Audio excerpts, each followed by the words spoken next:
d'amnistie sera proposée en Conseil des ministres de ce mercredi. Pendant ce temps, des voix s'élèvent pour dénoncer cette loi. C'est le cas de Birahim Seck du Forum civil qui avance que c'est une manière de consolider le règne de l'impunité. Certains automobilistes se plaignent des embouteillages monstres causés par le BRT.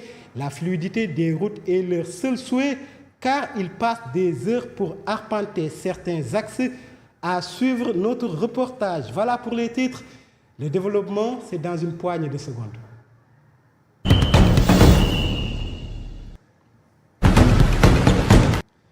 Où que vous soyez dans le monde, merci de suivre SATV pour vous informer. Nous démarrons ce journal avec les commissions du dialogue national qui ont livré leurs conclusions hier. L'élection présidentielle a été retenue pour le 2 juin 2024.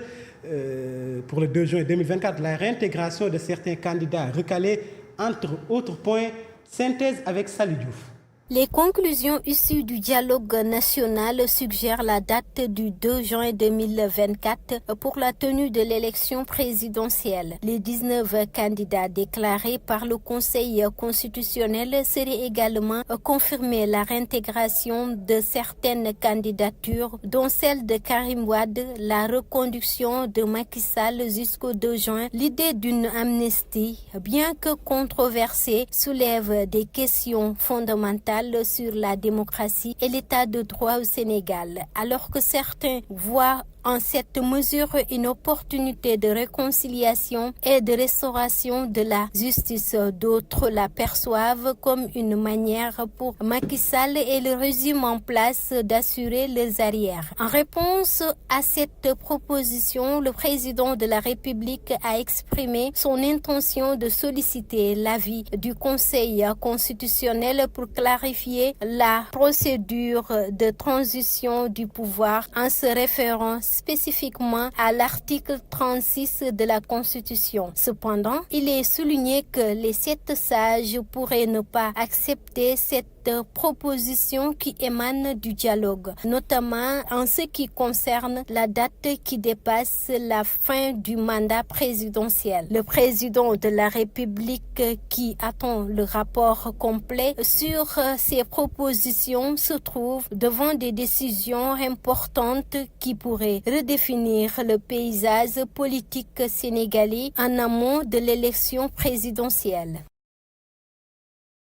Merci beaucoup Sali Diouf. Et le président de la République des Valeurs, par ailleurs candidat retenu à la présidentielle, Thierno Alassane Sall, lui parle de haute trahison. Selon lui, le Conseil constitutionnel du Sénégal doit fixer la date de l'élection présidentielle avant le 2 avril. Un autre volet de l'actualité de ce mardi, c'est le projet de loi d'amnistie annoncé par le président Macky Sall lors de l'ouverture du dialogue national. Ce projet de loi sera examiné en Conseil des ministres de ce mercredi, mais des voix s'élèvent pour dénoncer ce projet de loi. C'est le cas de certains responsables politiques ou bien même des membres de la société civile. Plus d'explications avec Amadou Tidiane Kay. Le chef de l'État a précisé que ce projet de loi porterait sur les faits liés aux manifestations politiques survenues dans le pays entre 2021 et 2024.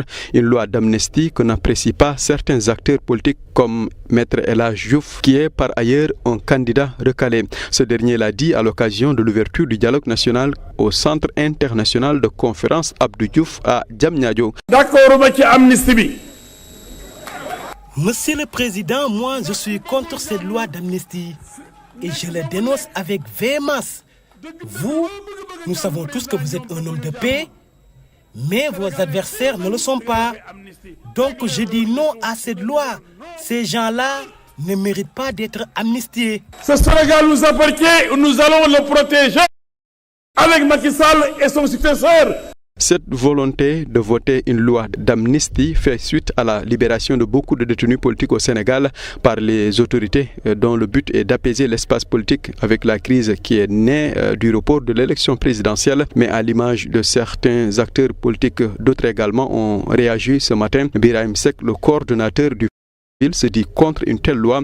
Il a dit à travers un communiqué. Face à cette situation, le Forum civil appelle le gouvernement et la justice du Sénégal à situer d'abord les responsabilités, socle indispensable d'une réconciliation nationale véritable. Le Forum civil considère cette initiative inappropriée du président de la République comme une volonté manifeste d'ensevelir la vérité, une absolution, un permis de tuer, de torturer, de saccager des biens, de brimer, de détruire des vies et des familles, de blafrer durablement l'image du Sénégal en consolidant le règne de l'impunité. Pour ces motifs, le Forum civil dénonce avec vigueur le projet de loi d'amnistie proposé par le président de la République. Depuis le report de l'élection présidentielle qui devait se tenir le 25 février dernier et dans le but d'apaiser l'espace politique au Sénégal, plusieurs détenus ont été libérés. Et selon une source que nous avons contactée ce mercredi, 15 détenus ont été libérés ce matin.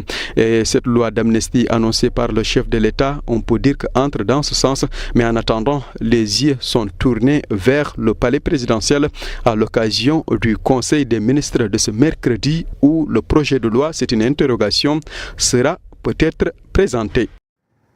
Il se nomme Amadou Tidjane Gaye et je vous le disais en titre, des chauffeurs qui arpentent certaines voies de la capitale dénoncent les embouteillages persistants causés par la réalisation du BRT. Certains expriment leur frustration face au temps perdu, d'autres lancent un appel à l'action pour des routes plus fluides.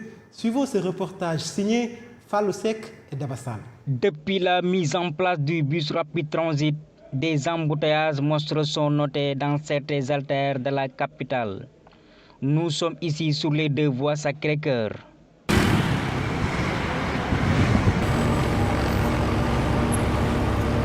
Certains chauffeurs trouvés sur place parlent d'un véritable calvaire.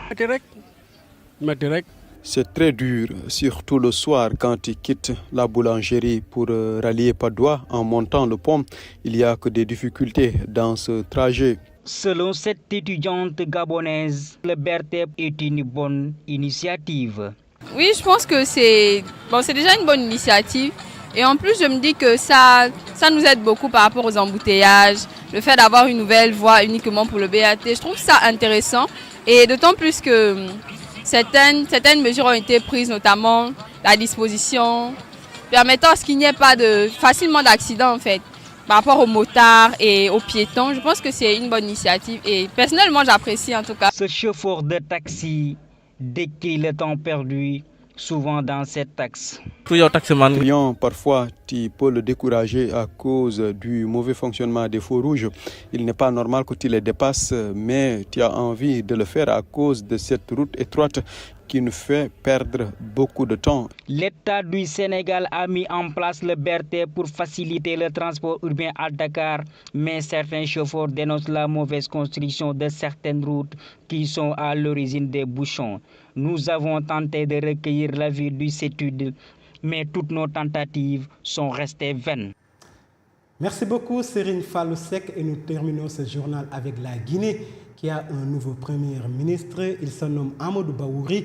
Il a été nommé hier par le président de la transition, Mamadi Doumbouya. L'annonce a été faite dans la soirée du mardi à la télévision nationale par la lecture d'un décret à la tête d'un parti politique, l'Union des démocrates pour la renaissance de la Guinée. Amadou Bawouri remplace à ce poste Bernard Goumou, dont le gouvernement a été dissous il y a une semaine. Et c'est la fin de ce journal. Merci de l'avoir suivi. Je vous donne rendez-vous demain à la même heure. Passez une excellente après-midi.